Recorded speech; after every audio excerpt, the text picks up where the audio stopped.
Okay, so this is the Waldo Water Tower, also known as the Frank T. Riley Memorial.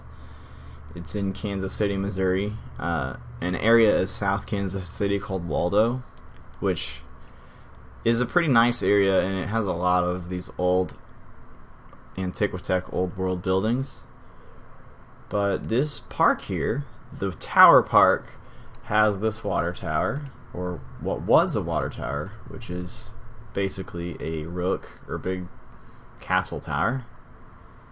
And just like I think mostly every other city has one of these. I shouldn't go and say that, but I know there's one in St. Louis, and there's all sorts all over. Who knows how many used to exist, but this Frank T. Riley guy owned the land here, the park that it's on, and he just so happened to be a 32nd degree Freemason, which I found in this article here. He donated the land, and they built the water tower 1919 to 1920. But I'm going to go ahead and speculate that this water tower was already there on the land, and they had to, the masonry was free. The Freemasons, they just inherit the buildings and said they built them, but has 18-inch thick reinforced concrete walls. It's 134 feet tall. It held 1 million gallons.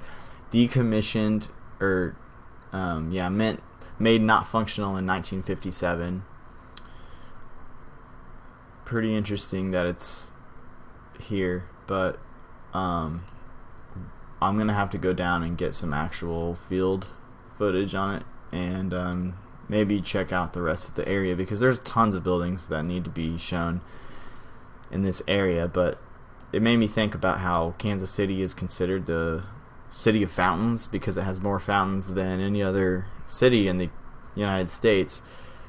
And there's research and evidence and stuff out there about how the Tartarian or Old World, whatever, they did something with these fountains. They were doing something with the water, or they were structuring the water or something with the fountains. But another thing I was thinking, and I always think about this when I see parks, because you've got parks in pretty much every town and city. There's multiple parks, and which is a nice thing. I'm glad we have these, but I think it's interesting. It makes me think of like the golf courses and the national parks, and how they're likely to be just areas where there's buried old world stuff they're covering up, and that's why they don't want any development there, maybe.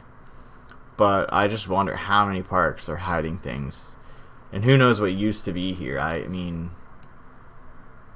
you can see, I don't know if there's just dead grass, but it almost looks like a square there. I don't know.